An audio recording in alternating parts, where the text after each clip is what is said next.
చిత్రపటంలో చూపించిన బిలోని 3 బాధ్యతల మరియు 6 గుణాల ఆధారంగా శిశువులోని ఆత్మ అంటే ఏ జ్ఞానేంద్రియాల సహాయంతో బాహ్య ప్రపంచపు అనుభవాలు పొందుతూ ఆ అనుభవాల నుండి గ్రహించిన సమాచారాన్ని ద్వితీయ మనసులో రాస్తూ ఉంటుంది.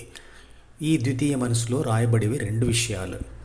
ఒకటి, ఈ అంటే జ్ఞానేంద్రియాల ద్వారా లోనికి వచ్చే ప్రాపంచిక సమాచారం అంటే అది డీలో రాయబడుతుంది.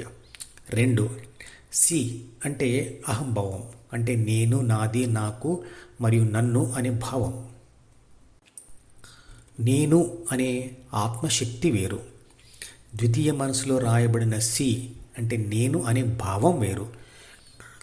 మరి దానిని ఎవరు రాస్తారు మరియు ఎందుకు రాస్తారు అంటే బిని చదివిన ఏ అంటే ఏబి డీలో చేరిన ప్రపంచ సమాచారాన్ని ఫిల్టర్ చేసి అనుభవించి ఫిల్టర్ చేసిన సమాచారాన్ని డీలోని రాసి తన అనుభవం ప్రకారంగా సిని సృష్టిస్తుంది మరియు సిని బలహీనపరుస్తుంది లేదా బలపరుస్తుంది. తర్వాత ఆ సమాచారానికి ప్రతిస్పందనగా నిర్ణయాలు తీసుకొని ఆ సూచనలను లేదా కోరికలను డీలోని రాస్తుంది. అందులోనే ధ్యాన కోరిక అంటే జీ కూడా పుడుతుంది. గెలుపు అనుభవం కలిగితే సి బలపడుతుంది. ఓటమి అనుభవం కలిగితే సి బలహీనపడుతుంది. ఏబిసి గెలిచిన ప్రతి ప్రాపంచిక అనుభవంతో సి గట్టిపడుతూ ఉంటుంది. ఓడిపోతూ ఉంటే అది బలహీనమైపోతుంది. అంటే ద్వితీయ మనసులో ముఖ్యంగా సి మరియు డి ఉంటాయి. ధ్యాన కోరికను చిత్రపటంలో విడిగా చూపించినప్పటికీ అది డీలోని అంతర్భాగమే. అహం అనే మాటకు గర్వం లేదా నిర్లక్ష్యం లేదా దూకుడు స్వభావం లాంటి అర్థాన్ని తీసుకుంటాం. కానీ దాని అర్థం నేను, నాది, నాకు, నన్ను లాంటి పదాలతో తనను తాను సూచించుకోవడం లేదా ఆపాదించుకోవడం లేదా అన్వయించుకోవడం అదొక భావం మాత్రమే. మనిషి కోరుకునే ప్రతి కోరిక వెనకాల మరియు చేసే ప్రతి పని వెనకాల అహం తప్పకుండా దాగి ఉంటుంది. అంటే ఏబి సి లేదా అహం అనే భావం మీద వాలకుండా డీలోని ఇతర కోరికల మీద వాలదు. నేను పోలీసును అనే భావం ఏర్పడకుండా పోలీసు యొక్క ఆలోచనలు, కోరికలు, పనులు ఉండవు కదా.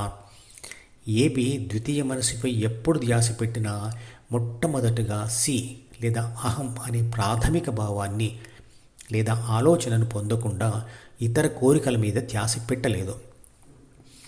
మీరు ఒక పుస్తకం లేదా నవల చదువుతున్నప్పుడు అందులోని విషయాలకు అనుగుణంగా నవ్వు లేదా బాధ లేదా కోపం లాంటి ఉద్వేగాలు కలుగుతాయి కదా. అలాగే బి అనే పుస్తకాన్ని చదివిన ఏ అంటే ఏబికి కలిగే ప్రాపంచిక సుఖ దుఃఖాలన్నీ ద్వితీయ మనసు అనే పుస్తకాన్ని అంటే సి+డిని చదవడం వల్లే కలుగుతాయి. మనిషిలో నేను అంటే ఆత్మ మాత్రమే. అది శక్తి, శరీరం అంతా పదార్థం. కానీ ద్వితీయ మనసు మాత్రం మెదడు అనే పదార్థం మీద ఆత్మ ప్రాపంచిక అనుభవాల సారంతో రాసే శక్తి రాతలు. ద్వితీయ మనసు ప్రపంచ లేదా ప్రకృతి అనుభవాల నుంచి తయారవుతుంది.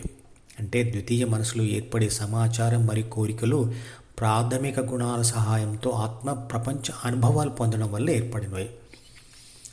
అన్ని అవయవాల్లోని కణాలలో ఉన్న ప్రాణశక్తి శరీరాన్ని చూసుకుంటుంది. కానీ మెదడులోని న్యూరాన్ కణాలలో ఉన్న ఆత్మశక్తి ప్రపంచాన్ని జ్ఞానేంద్రియాల సహాయంతో గమనిస్తూ ద్వితీయ మనసును జ్ఞాపకాలతో పెంచుతుంది. అలా పెరిగిన ఆ ద్వితీయ మనసే ఏబితో అంటే కంట్రోలర్తో అన్ని ప్రాపంచిక పనులు చేయిస్తూ ఉంటుంది. శరీరం కంటే జ్ఞానేంద్రియాలు, వాటికంటే ద్వితీయ మనసు, దానికంటే ప్రాథమిక మనసు, దానికంటే ఆత్మ బలమైనవి. అందువల్ల మనకు తెలిసేది ఏమిటంటే 2 మనసుల నుండి తనను తాను విడిపించుకునే యుద్ధంలో తప్పకుండా ఆత్మని గెలుస్తుంది. ధ్యానం చేసి స్థితప్రజ్ఞ పొందిన వారు నేనే కృష్ణుడిని, నేనే రాముడిని అంటారు. మనం కృష్ణుడిని, రాముడిని దేవుడిలా భావించి పూజిస్తున్నాం కదా.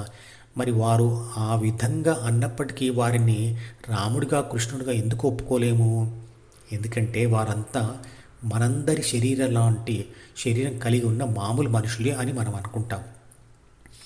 కానీ వారందరూ అంటున్నది నిజమే.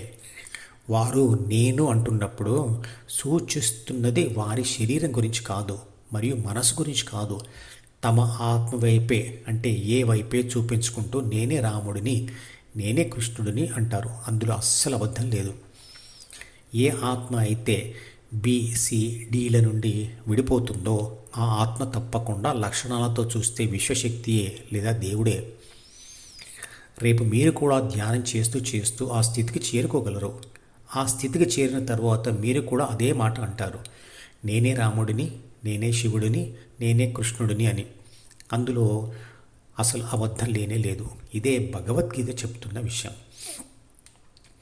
ఏదైనా ఒక ఆకారాన్ని అంటే రాముడి లేదా కృష్ణుడి లేదా శివుడి ఆకారాన్ని మనసులో ధ్యానించడం, వారి నామజపం చేయడం అనే 2 పనులు ఒకేసారి జరిగే విధంగా ధ్యానం చేయడమే అసలైన నామరూప ధ్యానం. ఆ విగ్రహ రూపం యొక్క అవసరము మనసులో దానిని ప్రతిష్ఠించుకోవడం వరకే. ధ్యాన ఫలితం వచ్చిన తర్వాత ఆ అవసరం ఉండదు. ఈ మధుపదం యూట్యూబ్ ఛానల్ వీడియోని సబ్స్క్రైబ్ చేసి గంట గుర్తును నొక్కి ఆల్ని సెలెక్ట్ చేసి ప్రతిరోజు యూట్యూబ్ ఓపెన్ చేసి అడుగున ఉన్న సబ్స్క్రిప్షన్ బటన్ నొక్కితే అన్ని లేటెస్ట్ వీడియోలు చూడవచ్చు.